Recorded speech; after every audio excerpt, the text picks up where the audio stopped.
Hello, very good morning. मेरा नाम राखी है और आज हम स्टार्ट करने जा रहे हैं part 9 of the chapter carbon और उसके यौगिक, कार्बन एंड इट्स कंपाउंड्स। तो आज पार्ट 9 में हम करने जा रहे हैं आइसोमेरिज्म, समावयवता और होमोलोगस सीरीज, समजातीय श्रेणी। तो आज ये दो टॉपिक हम क्लियर करेंगे। सबसे पहले आते हैं आइसोमेरिज्म, समावयवता। समावयवता किसे कहते हैं? देखिए, organic compound with same molecular formula but different chemical and physical properties are called isomer। ऐसे ऑर्गेनिक कंपाउंड जिसका मॉलिक्यूलर फॉर्मूला तो सेम है लेकिन क्या डिफरेंट है? केमिकल एंड फिजिकल प्रॉपर्टीज जो है वो डिफरेंट है, कहलाते हैं आइसोमर, समावयवी। This phenomena is called isomerism और इसी गुण को कहा जाता है समावयवता। ठीक है, ये क्यों होता है? Due to difference in their structure. इनके स्ट्रक्चर में डिफरेंस के कारण ये प्रॉपर्टीज, इनमें आइसोमेरिज्म होता है। अब देखिए, two structural isomerism are possible for butane. Butane के लिए दो स्ट्रक्चरल आइसोमेरिज्म पॉसिबल है। कौन कौन से? ब्यूटेन, ब्यूटेन नाम से पता चल रहा है मैथ एथ प्रोप ब्यूट, जिसमें कि 4 कार्बन एटम्स हैं। और ब्यूटेन, क्योंकि ये एन, ANE एल्केन का सदस्य है, सिंगल बॉन्ड का सदस्य है ये, तो इसकी स्ट्रक्चर में सिंगल बॉन्ड्स आएंगे। तो ये हमें साफ पता चल रहा है ब्यूटेन से। स्ट्रक्चर बनाते हैं इसका C4H10, 1 2 3 4। ये 4 कार्बन एटम्स जिनको हमने जोड़ दिया है हाइड्रोजन एटम से।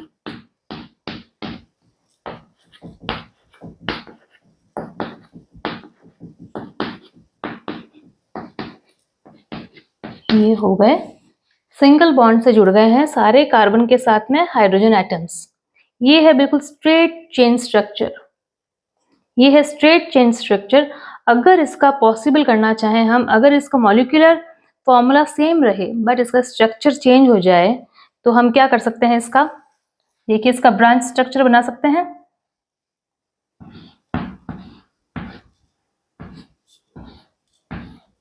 ये देखिए, इसमें भी 4 कार्बन के एटम है, इसमें भी 4 कार्बन के एटम है। अब इसकी वैलेंसी को पूरा करते हुए हाइड्रोजन एटम्स को इस पे जोड़ना है। तो ये देखिए,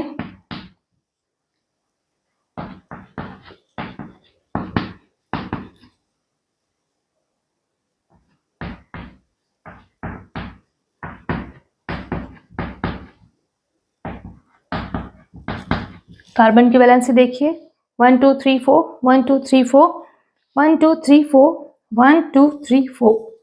कार्बन की वैलेंसीज को पूरा करना है। इसमें देखिए, ये स्ट्रेट चेन है। अब हम इसमें कार्बन के एटम्स को काउंट करें, C1 2 3 4, और हाइड्रोजन 1 2 3 4 5 6 7 8 9 10। तो ये C4H10 ब्यूटेन है। और इसमें अगर हम कार्बन एटम्स को काउंट करें, 1 2 3 4, और हाइड्रोजन एटम्स 1 2 3 4 5 6 7 8 9 10। तो कार्बन एटम्स के साथ साथ में हाइड्रोजन एटम्स भी दे देखिए, C4H10 का ही फॉर्मूला है इसमें। ये भी C4H10 है और ये भी C4H10। ये है straight chain structure.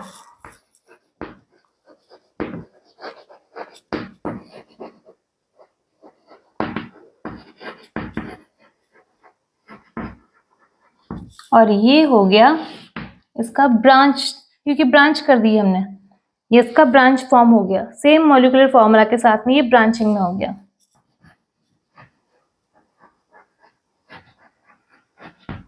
Branch chain structure.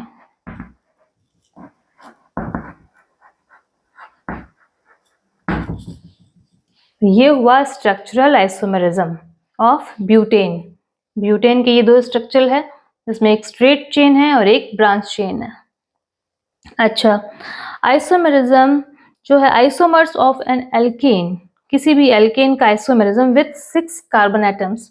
अगर किसी एल्केन में 6 कार्बन एटम्स हैं तो उसका हमें आइसोमर्स निकालने हैं कि कितने समावयवी बनेंगे उसके। अच्छा, इन्होंने हमें क्वेश्चन दिया है एल्केन का।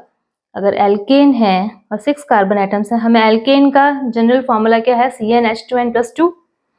तो अगर 6 कार्बन एटम्स के लिए हम अगर करेंगे CnH2n प्लस 2 का फॉर्मूला जो है एल्केन का अगर इसके लिए लगाएंगे तो ये देखिए अगर कार्बन की संख्या अगर C6 तो हाइड्रोजन का क्या हो जाएगा 6 दूने 12 और 2 14 H14 देखिए CnH2n प्लस 2 उसके अकॉर्डिंग अगर कार्बन की संख्या अगर 6 है तो 6 इंटू 2 प्लस 2 तो C6H14। अगर ये स्ट्रक्चर है तो हमें आइसोमर्स कितने हो सकते हैं ये पता लगाना है। अच्छा, हम कार्बन को कैसे कैसे फॉर्म कर सकते हैं? सबसे पहले तो हम स्ट्रेट चेन बना सकते हैं इसकी, सिंपल सी। देखिए 1 2 3 4 5 6, ये 6 कार्बन की स्ट्रेट चेन हो गई। अब हमें इसके साथ में कार्बन हाइड्रोजन एटम्स को जोड़ना है।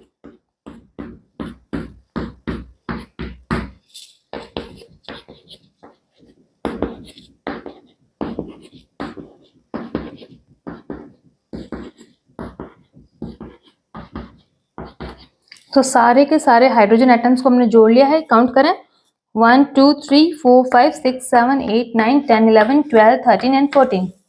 14 हाइड्रोजन एटम्स हैं इसमें। ये बिल्कुल स्ट्रेट चेन है। और इसकी क्या पॉसिबिलिटीज हो सकती है? इस चेन को हम 6 ना करके 5 तक कर दें तो 1 2 3 4 5 तक ही किया। इसकी अगर हमने ब्रांच बना ली, एक ब्रांच बना ली हमने यहाँ 2 पर, ठीक है। बाकी के हाइड्रोजन एटम्स को हम कंप्लीट कर लें।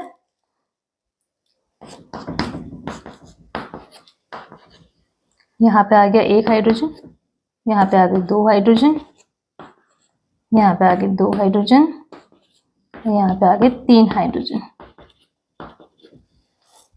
ठीक है। और ये जो यहाँ पे आया कार्बन है इस पे भी हाइड्रोजन आएंगे। हाइड्रोजन की संख्या गिना 1 2 3 4 5 6 7 8 9 10 11 12 13 14। तो 14 हाइड्रोजन है 6 कार्बन के साथ में, क्योंकि हमने ब्रांचिंग की है 2 नंबर कार्बन पे हमने एक ब्रांच बना ली। अच्छा, तीसरा हम क्या करें? अच्छा, 2 पर जब बनाई है तो 3 पर भी बना सकते हैं, ये भी फॉर्मूला हो सकता है। तो एक चीज हम और कर सकते हैं कि 3 पर भी ब्रांच बना सकते हैं। देखें 1 2 3 4 5 कार्बन एटम्स की सीरीज बनाकर हमने इसकी ब्रांचिंग जो करनी है वो 2 पे हम पहले कर चुके हैं।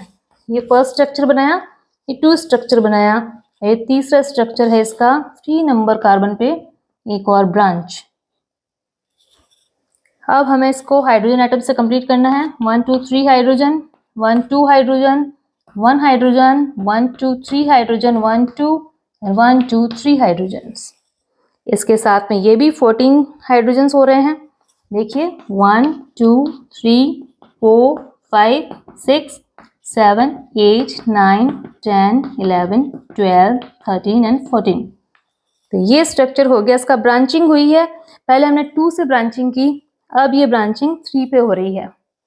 देख रहे हैं आप चेन स्ट्रक्चर, ब्रांचिंग 2 से। ये देखिए 1 2 3 4 5 6 कार्बन एटम्स एक सीरीज में आए हैं फर्स्ट स्ट्रक्चर में।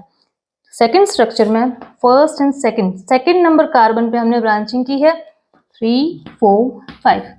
थर्ड नंबर स्ट्रक्चर में 1 2 3 नंबर कार्बन पे हमने ब्रांचिंग की है एंड 4 5। अब हम और क्या कर सकते हैं, इसका और स्ट्रक्चर क्या बना सकते हैं? अच्छा, एक स्ट्रक्चर ऐसा बना सकते हैं जिसमें 2 और 3 दोनों पे ब्रांच कर सकते हैं। देखते हैं चौथा स्ट्रक्चर।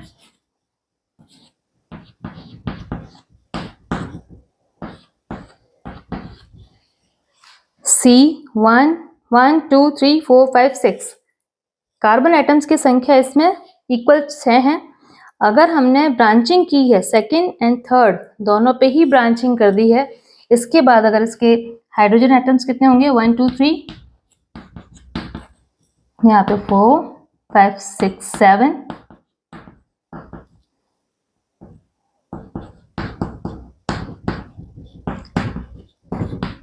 ये 14 हाइड्रोजन के साथ में ये ब्रांचिंग हुई है 1 2 एंड 3। 2 and 3 कार्बन एटम्स पर ब्रांचिंग हुई है। ठीक है, अगर हम काउंट करें पीछे से तो ये 2 और 3 हो सकता है, और नहीं तो आगे से तो ये 2 और 3 हो सकता है। तो 2 और 3 कार्बन एटम्स पे ब्रांचिंग हुई है। ये है इसका चौथा स्ट्रक्चर। उसके बाद अगर हम बात करें एक संभावित और स्ट्रक्चर इसका क्या हो सकता है, तो एक और स्ट्रक्चर इसका हो सकता है कि अगर हम सेकेंड कार्बन पर ही डबल ब्रांचिंग कर दें, अगर C 1 2 3 4 5 and 6 हमने क्या किया है, सेकेंड नंबर कार्बन पर ही दोनों ब्रांचिंग कर दी है, 2 ब्रांचिंग हो गई है ये। ठीक है, इसके बाद अगर हाइड्रोजन एटम्स देखें, CH3 हो जाएगा, ये CH3, ये CH3, ये CH2 एंड CH3। 3 3 6 7 8 9 10 11 12 13 14, तो 14 कार्बन पूरे हो रहे हैं ये। तो ये देखिए हमने स्टार्टिंग में किया एक बिल्कुल स्ट्रेट चेन, ब्रांचिंग की सेकंड पे, ब्रांचिंग की थर्ड पे, ब्रांचिंग की सेकंड एंड थर्ड दोनों पे, और ब्रांचिंग की है सेकंड एंड सेकंड। ठीक है, समझ रहे हैं? तो इस तरीके से इसके संभावित 5 समावयवी बन सकते हैं। ये हैं इसके isomer, isomers of 6 carbon atoms in alkane. Alkane का 6 कार्बन एटम्स का सदस्य जो है ये 5 तरीके की स्ट्रक्चर आइसोमर शो करता है। तो ये हुआ हमारा आइसोमरिज्म, समावयवता।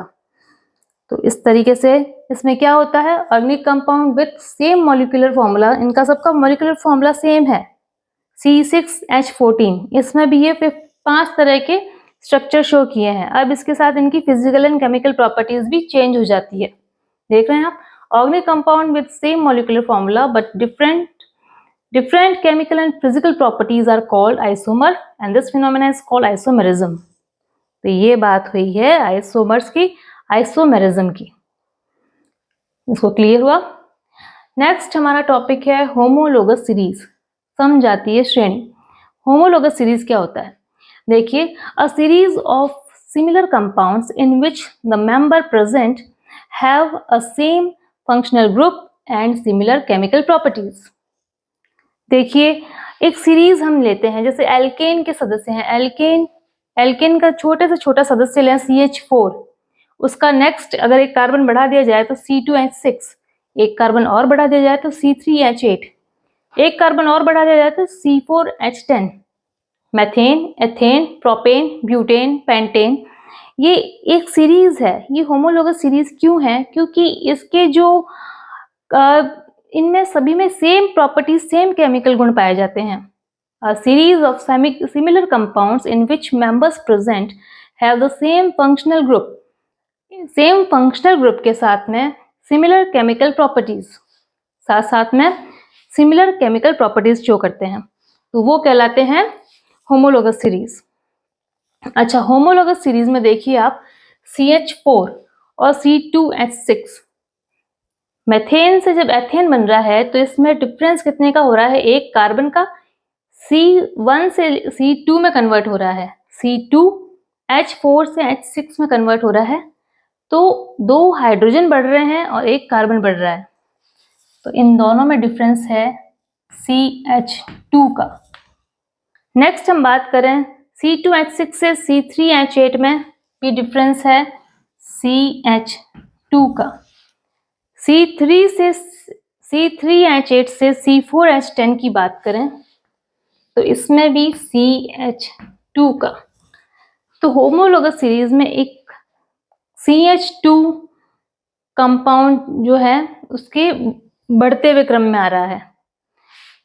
देख रहे हैं आप, CH4 से C2H6 में CH2 का डिफरेंस है, CH2 से CH3 में CH2 का डिफरेंस है, CH3 से CH4 C3H8 से C4H10 में CH2 का डिफरेंस है। इस तरीके से CH2 का डिफरेंस चलते आ रहा है। अच्छा, इसकी क्या गुण होते हैं, क्या विशेषताएं होती है? All the members of homologous series can be represented by the same general formula। सभी होमोलोगस सीरीज एक सेम जनरल फॉर्मूला से रिप्रेजेंट होती है। जैसे वो एल्केन है तो CnH2n+2, एल्कीन है तो CnH2n, ये सारी होमोलोगस सीरीज में आते हैं। अगर वो एल्काइन है, एल्काइन की अगर होमोलोगस सीरीज है तो उन सबका फॉर्मूला सेम होगा, जो कि CnH2n-2। तो ये क्या करते हैं, सेम जनरल फॉर्मूला से इनको रिप्रेजेंट किया जाता है। सेकेंड पॉइंट आता है, any two adjacent differ by 1 carbon atom and 2 hydrogen atoms. इनमें जो भी एडजेसेंट, आप चाहे तो इथेन के पीछे वाला देखें या इथेन के आगे वाला देखें, कोई भी इसके एडजेसेंट वाला देखें तो उसमें जो डिफरेंस है वो 1 कार्बन एटम और 2 हाइड्रोजन एटम यानी CH2 का डिफरेंस है। तो any two adjacent differ by 1 carbon atom and 2 hydrogen atoms. ठीक है। तीसरा पॉइंट आता है, all the compounds of a homologous series show similar chemical properties. इन सब में रासायनिक गुण सेम होते हैं, सिमिलर केमिकल प्रॉपर्टीज। क्योंकि अगर आणविक भार बढ़ेगा तो हो सकता है उसकी फिजिकल प्रॉपर्टीज चेंज हो जाए, लेकिन उनकी केमिकल प्रॉपर्टीज सेम होती है। ठीक है, same similar chemical properties. Melting and boiling point increases with the increasing in molecular मास। क्योंकि मॉलिक्यूलर मास बढ़ेगा तो मेल्टिंग और बॉइलिंग पॉइंट पे भी असर पड़ेगा, वो भी इंक्रीज होंगे। तो जैसे जैसे कंपाउंड छोटे से बड़ा होगा तो उनका मेल्टिंग और बॉइलिंग पॉइंट बढ़ेगा, इंक्रीज होगा। यही कह रहे हैं, melting and boiling point increases with increasing in molecular mass. The difference, last point इसका, the difference in the molecular mass of 2 adjacent homologous series is 14U। 14 unified mass का difference होता है। 14 यूनिफाइड मास, हम कह रहे हैं कि CH2 का डिफरेंस आ रहा है। CH2 का डिफरेंस, अगर CH2, कार्बन का यूनिफाइड मास होता है 12 और हाइड्रोजन का यूनिफाइड मास होता है 1। क्योंकि हाइड्रोजन के 2 एटम्स हैं इसमें, तो 1 into 2, तो ये हुआ 12 कार्बन के लिए और हाइड्रोजन के लिए 1 into 2 2, तो टोटल मिला के हो गया 12 + 2 14। 14 यूनिफाइड मास का जो है डिफरेंस आता है होमोलोगस सीरीज के एडजेसेंट होमोलोगस सीरीज में। ठीक है, the difference in the molecular mass of any 2 adjacent homologous series is 14 unified mass. तो इस तरीके से ये हुआ है होमोलोगस सीरीज। हम चाहें तो अगर ये CH4 की जगह हम इथेन भी ले सकते हैं, इथाइन भी ले सकते हैं, और एक हाइड्रोजन हटा के हम इसमें फंक्शनल ग्रुप भी जोड़ सकते हैं। हम चाहे तो CH3OH कर सकते हैं। ठीक है, जैसे कि हमने एक हाइड्रोजन इसका हटाया, अगर ये CH3OH है, ये इसका फर्स्ट कंपाउंड है, तो इसकी होमोलोगस सीरीज में क्या हो जाएगा, C2H5OH, C3H7OH, C4H9OH। तो इस तरीके से इनकी होमोलोगस सीरीज चलेगी, जिसके की केमिकल प्रॉपर्टी सेम होगी, लेकिन इनका आणविक भार जो है वो बढ़ेगा। और कितने से बढ़ेगा, 14 यूनिफाइड मास से इनका मॉलिक्यूलर मास बढ़ेगा, क्योंकि CH2 का इसमें ऐड होता रहेगा। ठीक है, तो ये हमने बात की है आज होमोलोगस सीरीज, समझातीय श्रेणी और समावयवता आइसोमेरिज्म। तो ये 2 टॉपिक हमने आज क्लियर किए हैं। नेक्स्ट टॉपिक पार्ट 10 में मिलते हैं बच्चों। तब तक आप इसे अच्छे से पढ़ें, अच्छे से नोट्स बनाएं। एग्जाम्स पास में आ रहे हैं, जम के पढ़ाई करें, अच्छे मार्क्स लाएं। Best of luck. Thank you.